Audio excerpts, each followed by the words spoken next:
ஒரு முக ருத்ராட்சம் சுத்த பிரம்ம சிவரூபம், இருமுக ருத்ராட்சம் உமா மகேசம்.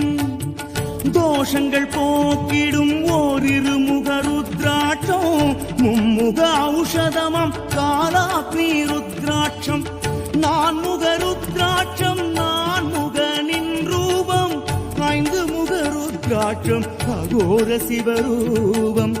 நிதி தரும் ஆறுமுக சுப்பிரமணிய ருத்ராட்சம், நஞ்சருக்கும் ஏழுமுக நாகராஜ ருத்ராட்சம்.